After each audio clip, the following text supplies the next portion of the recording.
What's up, everyone? We're back for another episode of Locked On Bucks, and look who we've got. It's been a long time, but Zora Stephenson is here. That only works if you're watching on YouTube, by the way, which is another reason why you should have already subscribed on YouTube. But we've got Zora here. We're going to be talking lots of Giannis today. There was a great story that dropped from our friend Eric Name, but we're going to talk a bit about Giannis off the court, a bit about Giannis on the court, and overall where the Bucks lie right now. It's such an interesting regular season. We've been going through it over the last few weeks, but Zora is the perfect person to do it with, so let's get into it.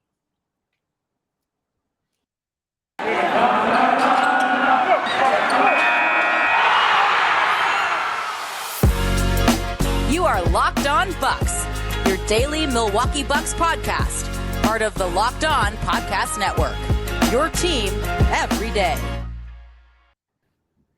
Welcome to Locked On Bucks. I'm your host, Kane Pittman. You can see and hear me on this show daily and also find my work over at ESPN. And joining us is our great friend, Bucks sideline reporter, Bucks play-by-play reporter, Olympic reporter, Winter Games expert with NBC.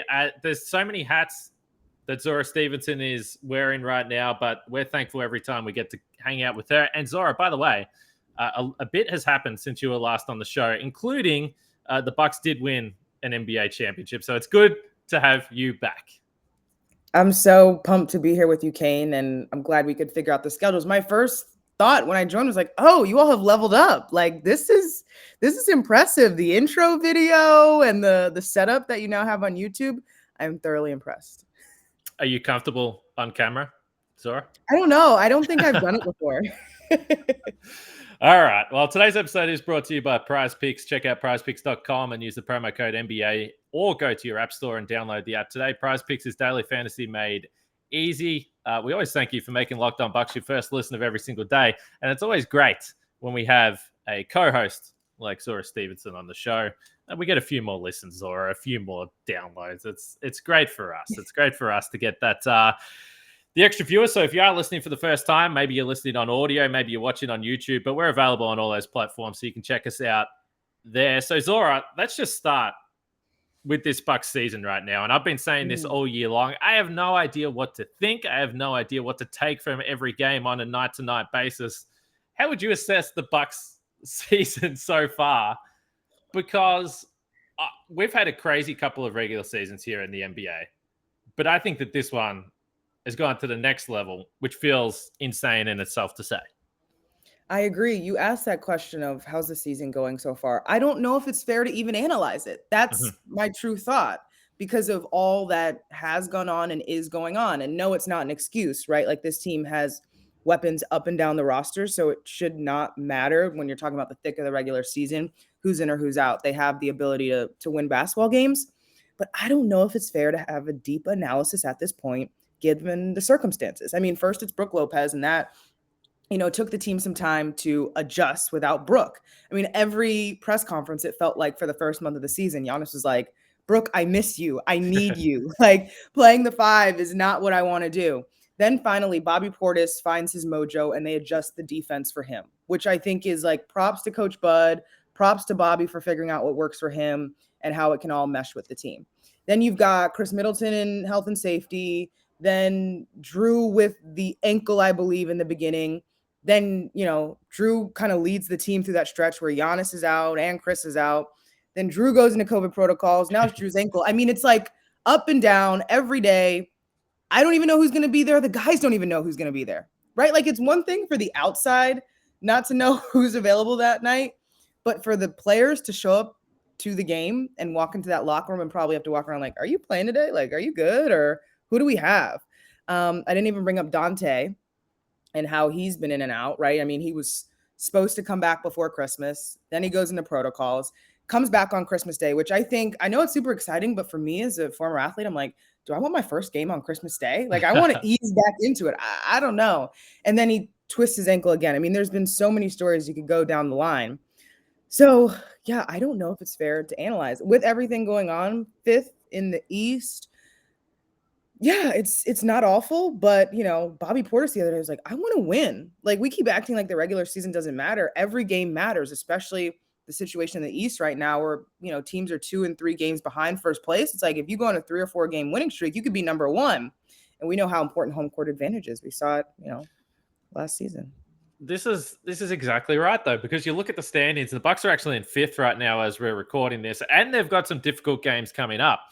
But as we all do, I'm listening to podcasts and listening to chat about other teams. And I was listening to a podcast this morning, and they're talking about the Bulls, and they said, well, Chicago's lost a few games, but they don't have Lonzo Ball in the lineup. They don't have Alex Caruso. And it's like, okay, cool.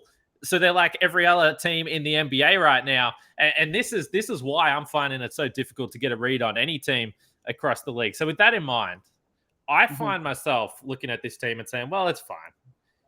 Would I have said that it's fine 12 months ago before the Bucks won the title? Maybe not. Exactly right. So this is the thing that this team has, and I this is why I feel fine about where they're at, as long as they can get healthy, which of course is a question mark, is because we have seen them twice against Brooklyn. We have seen them on Christmas Day, maybe not the best fourth quarter performance, but when push came to shove, they got it done. Against the Warriors, they played really well. They do still have extra gears, it feels like, and it's not to say that they don't want to win on every night or against every team, because of course that they do, but they have shown an ability to play up to the spotlight, let's say. I agree. And I asked the guys this very question. I mean, you beat Golden State handedly. You beat Brooklyn wire to wire, I believe, but you lose to Detroit. You lose to Charlotte twice. You lose to Toronto 3 times. And then this past one, you lose to Atlanta, by the way, who had not won at home since November. Obviously, I mean, on paper, the Bucks are way better than all the teams that they lost to, even with guys in and out of the lineup. And Giannis was like, I don't know. I don't know what it is, but Bobby was like, well, for the big games, like, we're NBA players. Like, naturally, it's human nature. You get up for those. And the Bucks just need to find a way to have motivation for every single game, whether it's national television, whether it's a marquee matchup or not.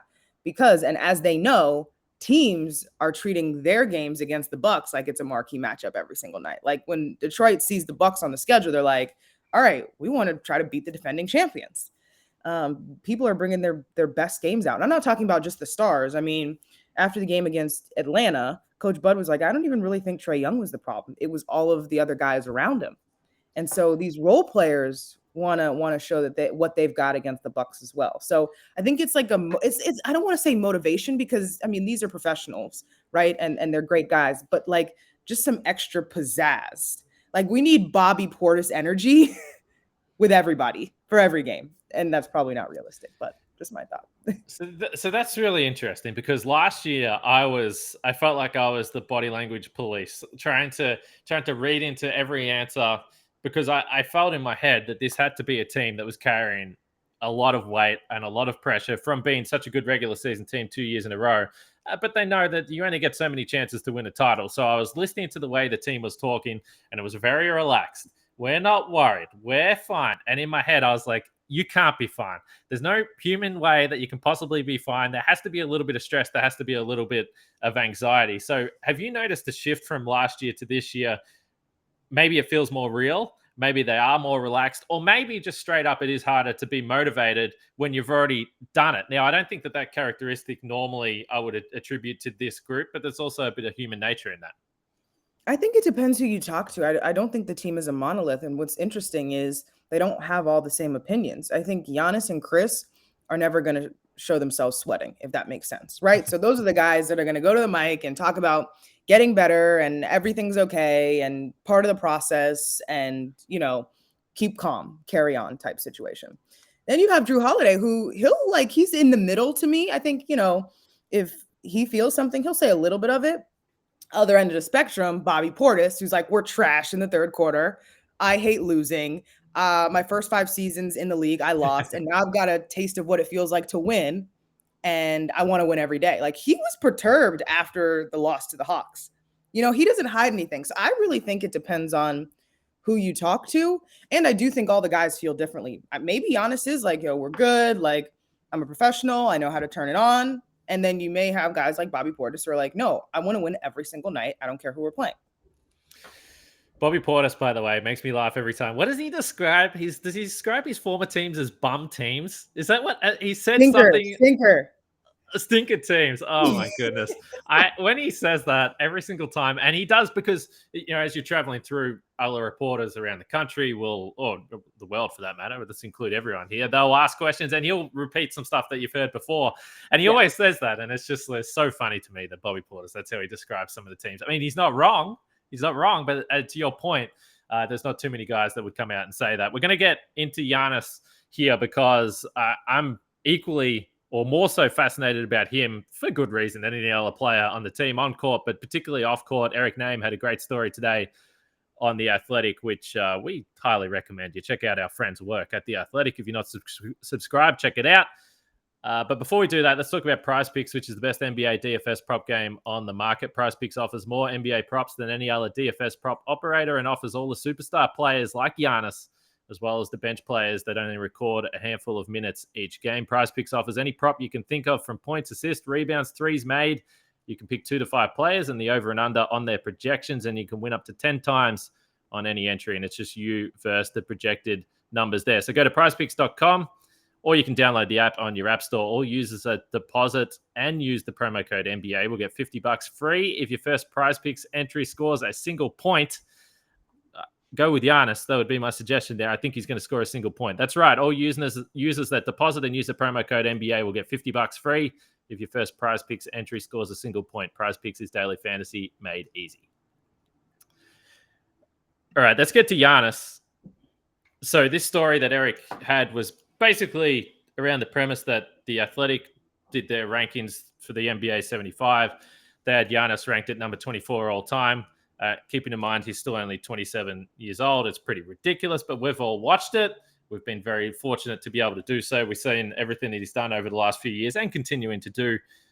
By the way, one of the things that I found really interesting, and he's said it over the last couple of years, but there was that one moment during the press conference, I believe it was pre-game. It was one of the games during the finals where he gave that big speech, I guess, if you want to call it, about being humble and all. He went through all that stuff, as he does. He's always very thoughtful with the answers that he gives. But he does have sayings that he will repeat, and he'll say the same thing over and over. And one of the comments that he's been saying recently is he had to get over himself. And I do think that it's very important for all people, by the way. I'm the type of person that if you compliment me, I'm not listening to you because I don't want to hear it. And I would have to imagine, when you're as good as Giannis is and everyone wants to say you're the best and everyone all day wants to say how great you are, that has to be really, really difficult to get to that point. And I think part of it is the background. I think the journey to get where he is. But when you try and decipher what's real and what's not real, and you said he's not going to sweat up there in the press conference, that to me feels pretty real with Giannis. The fact that he needed to get over himself. It's just the process to get there, and now he does seem to be very comfortable with who he is, where he's at, what he's done, what he's achieved, and quite frankly, what he still wants to achieve. You know what's interesting about that, Kane, is a lot of the article, right? We're talking about year 1, 2, 3, maybe even up to year 7. Every year it was like trying to prove something to the guys, his teammates, or a coach, right? It's like, I got to prove to coach that he can keep me in down the stretch. I got to prove to the guys that I'm worth that first contract that he re-signed for. Like, he was always trying to prove something. And then you get into year like 7, 8, and now 9, where he wasn't trying to prove as much. I think, 7, 8, it was like proving he could win the entire thing. And now I think whatever he's trying to prove is all like, there's nobody externally he's trying to prove anything to. It's probably just to himself that he can win again. Does that make sense? Like, it was just very interesting to me, the evolution of each year. Like, his motivation was to prove to somebody else something. But now that he's done it all, I mean, you talk about MVP, Defensive Player of the Year. Even beginning, it was like, I want to be a starter. I want to finish the game.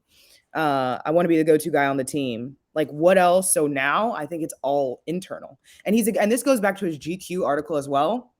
He's a guy that needs a challenge. I think he talked about that in his GQ article. Like, if he doesn't have a challenge, because life's been so hard for him. Like, even from the beginning, everything was hard. So if it starts to get easy, like, easy is uncomfortable for him. Hard is the comfort zone because that's what he's used to.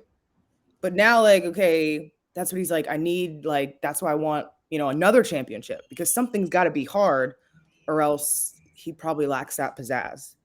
That's what So I garner from all these different conversations. So that's the interesting part, and I'm glad you mentioned that because we hear him all the time, and he does these interviews, and they'll play Brooklyn, and he'll go, "Well, KD's the best player in the world," and then they'll play the Lakers, and he'll go, "Well, LeBron's the best player in the world," and it's like, okay, and part of me wants to be skeptical that he actually believes that, but when it comes back to always wanting to, and some people may say, well, that's fabricated because he wants to have something to chase, and as long as you have something to chase, then you're always going to have that motivation to get there, and I do think that that's part of his makeup. But then I remember back to when he won the championship. It might surprise you. I remember back all the way when they won the championship a few months ago. But he was mic'd up. And I assume in that moment when you win an NBA championship, I've never been there, but I assume you forget about the little things and that people can hear what you're saying. And the first thing he said to Bud is, let's win the championship again. So part of me wants to sit there and say that I think that that's made up, because he needs that. And that's great. I think that's what makes great athletes across all sports great, that they always have something to chase and they're never satisfied.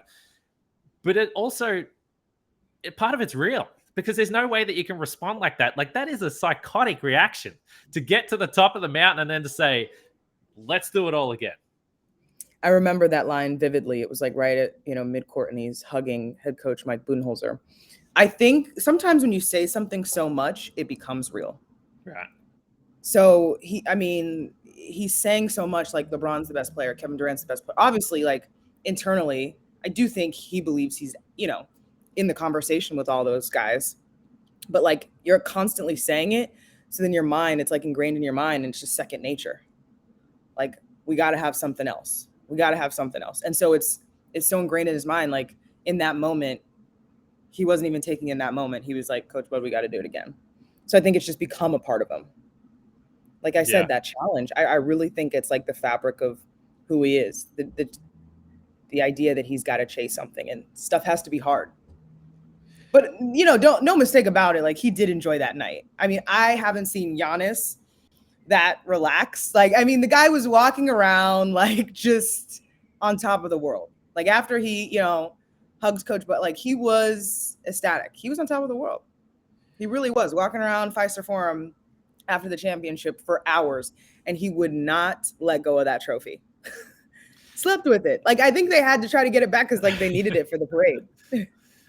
Well, this is the other side of Giannis that I think everyone sort of got a glimpse into over the course of the years, and certainly you've seen it up close, is that there is still the childish aspect of Giannis where he just wants to have fun.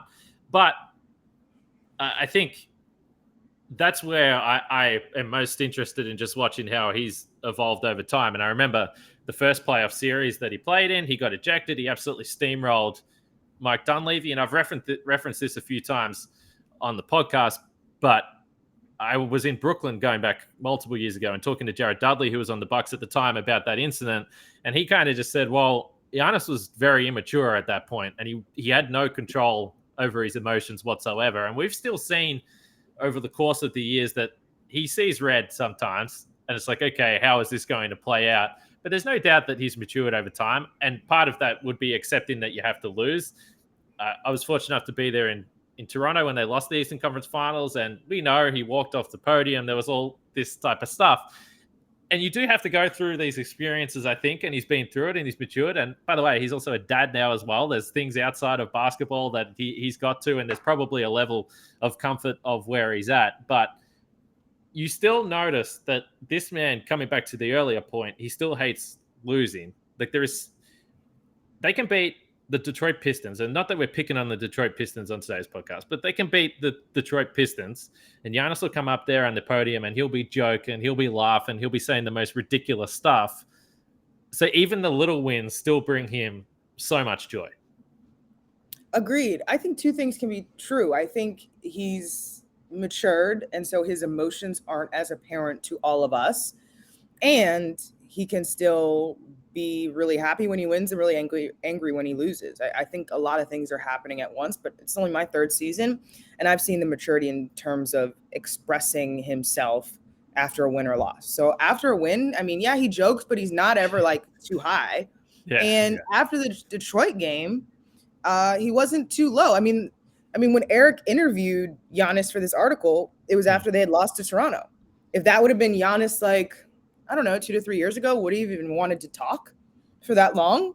I doubt it, right? So I do think the maturity, and I don't even know if you want to call it maturity because it's not necessarily with age. I just think it's channeling his emotions in a different way and realizing it's a long season.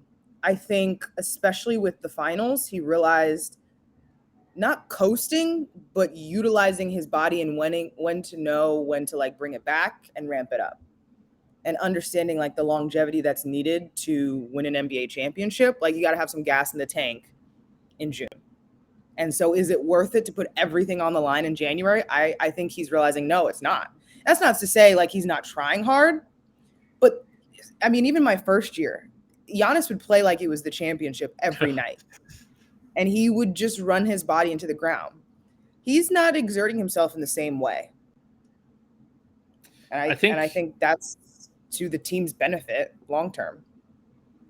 That's a good point, because I want to ask you about the way he's playing as well. And he talks a lot about trusting his teammates. I think part of that is the fact that it's a very good roster, first of all. But there's been a change there where he doesn't feel like he needs to do absolutely everything. Other guys can take this shot. Other guys can have the ball in their hands, which has been fascinating to see as well. Zora, have you ever had a Built Bar? No, but break it down. What's a Built Bar? Well, it's built, first of all, and I know I'm Australian, Zora, but you should be able to understand what I'm saying by this point in time. But it is a new year, so that means New Year's resolutions. Do you have New Year's resolutions, by the way? I write down some goals. Yeah. Okay. Well, we won't get into them. But Built Bar is the protein bar that tastes just like a candy bar.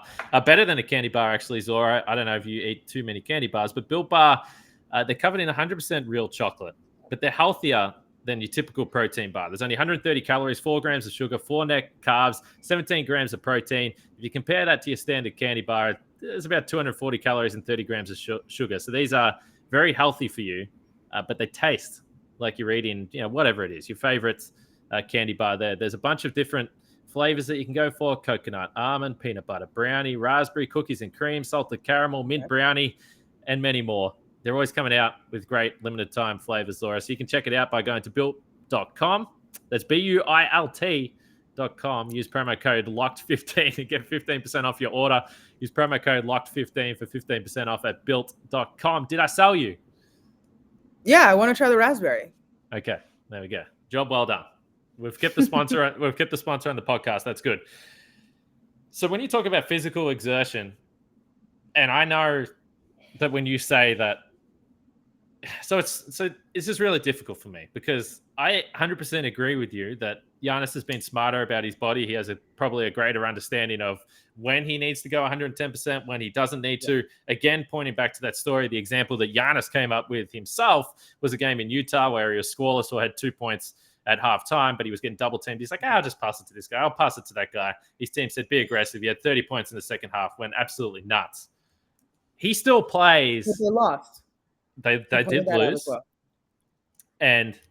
But he still plays with a physical exertion level that is beyond what 99% of the human population are capable of.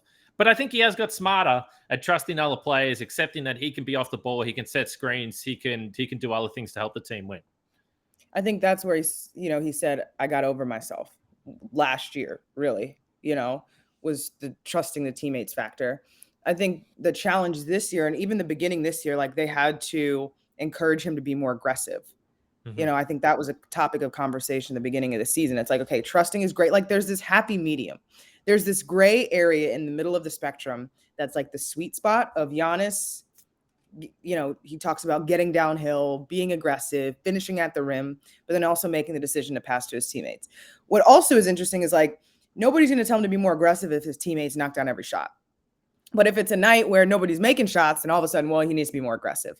And that's what's not necessarily fair and what's probably hard for him as a player to, it's like, well, I'm passing and they're great passes and my teammates are wide open and I'm supposed to just give up on them, if they're missing shots. So then I'm just supposed to, keep it for myself.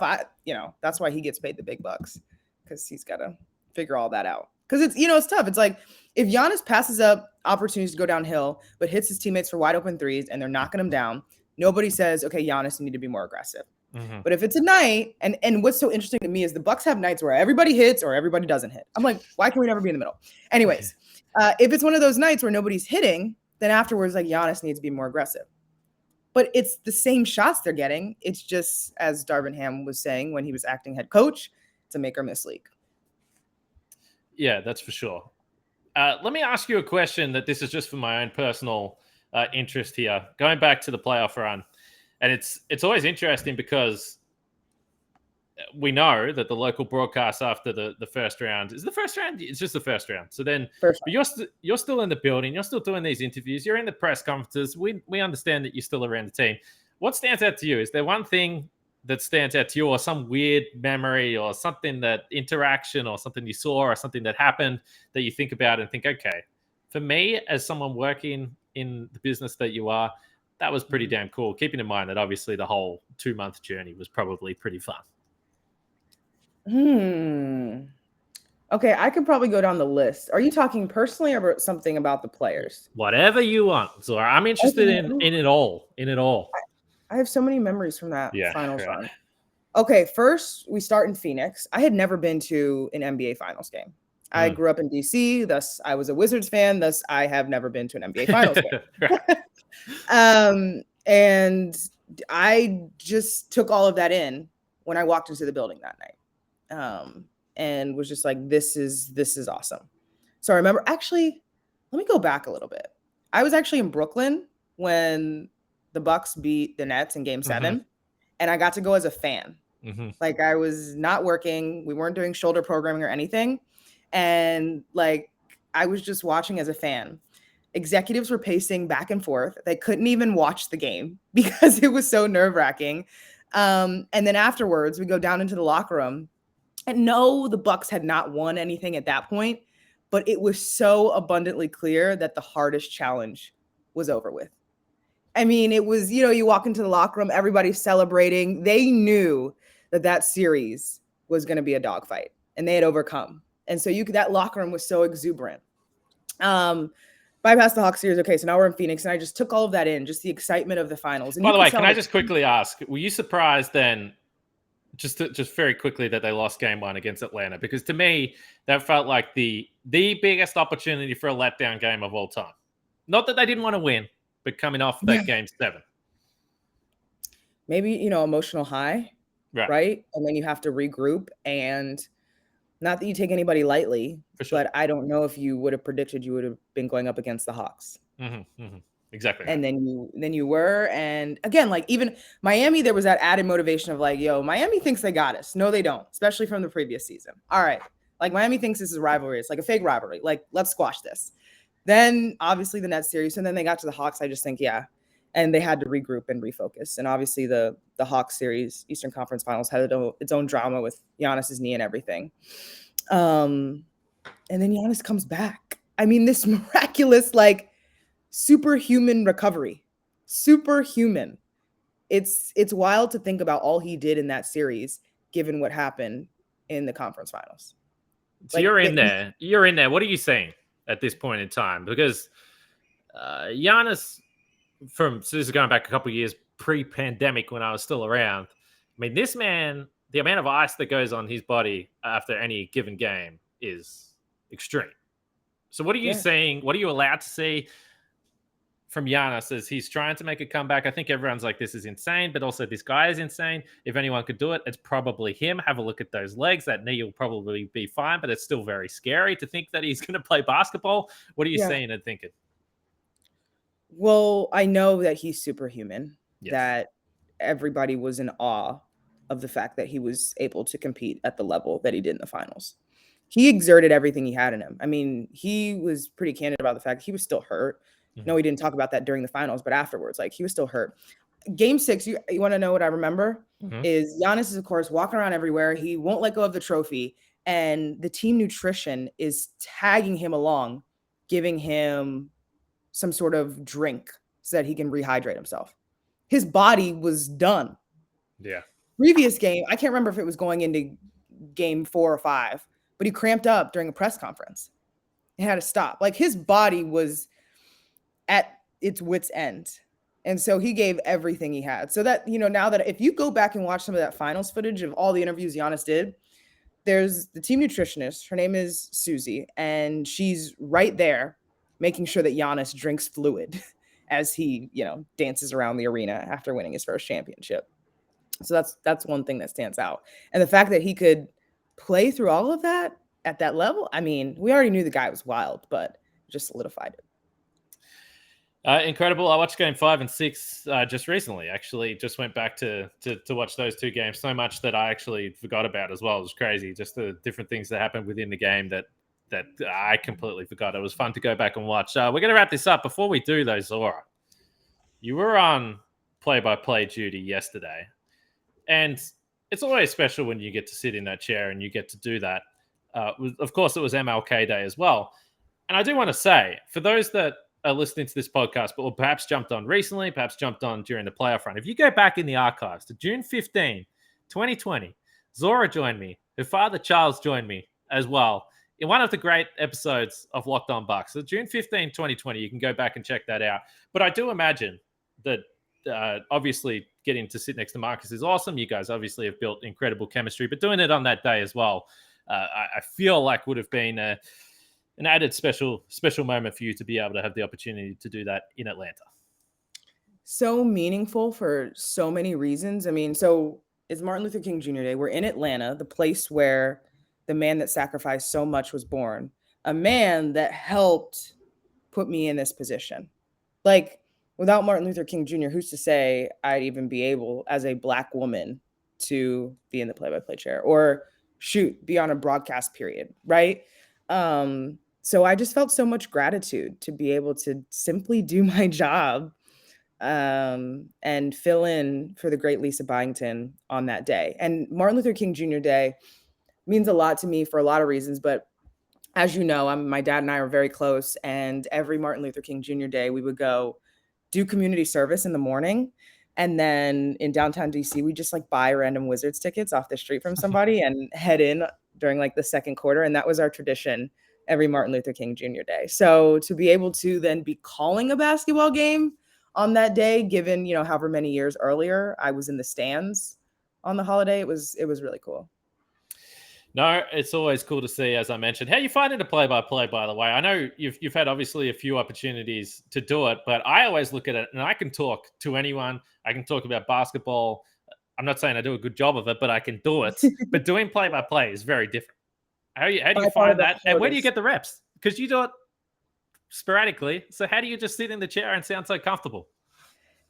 But for the record, it's by far the hardest role in the broadcast, talent-wise. Between analyst, play-by-play, and reporter, I've done all three. It's the hardest one. I mean, I've done 2 NBA games at this point, and then I did a WNBA game this summer. In between all of that, my agent and I have called games via Zoom. So we'll pull up a game. He'll be the analyst. My husband will watch games back. He'll pretend to be the analyst, and I'll just call games. So I'm trying to get reps within the reps, if that makes sense. So, call highlights, all the different things. The other night, we were prepping for a game. He was like, Zora, my husband, he was like, okay, let's practice. Talk about all the different ways you could say a jump shot, connects, splash, makes it, just little things like that. Adds 2 to his total. Chris has got 30, whatever it may be, just so I can, continue to work on my vocabulary and decisiveness. And yeah, it's something to be able to talk for 2.5 hours, even if it is a team that you're so knowledgeable about. But Marcus Johnson helps a ton. He's great as well. He does. You guys were dancing, having a good time. The Bucks didn't lose, but it was the Bucks did lose, I should say. But it was still very entertaining. Zora, you're the best. You're also doing stuff for Belly Sports, but we see you at NBC. One day I see you doing the Bucks stuff. Next thing I'm checking your Instagram story and you're on the slopes. And I think I messaged you and just said, what the hell is going on here? How are you going from a basketball court to the slopes and actually doing this? But it's very cool to see you're a star. And I'm happy we get to do this from time to time. And I do miss the fact that we don't get hours per week to just talk random rubbish. But maybe one day. Maybe I'll get back over. One day. And, you're never forgotten and you're always missed. And if we ever do, not bring you up for a month, Giannis will. So know that you're always part of the in-person Milwaukee team here. One of Giannis's other great skills, he seems to have a pretty damn good memory as well. So shout out to him. That But guy does. it's crazy. But it's Zora Stephenson. Everyone knows Zora. And like I said, if you're joining the show for the first time and you're listening to the audio or you're watching on video, subscribe on either. We appreciate it. We'll be back tomorrow. We've got Memphis, by the way, Zora. Ja Morant can play. Should be fun. It's going to be a big one. The Bucks need a win. We'll see. We'll see how they go. We'll be back after the game. Frank will be here. We'll wrap it all up. So we will catch you guys then. For Zora, for myself, we'll speak to you guys after the Grizzlies game.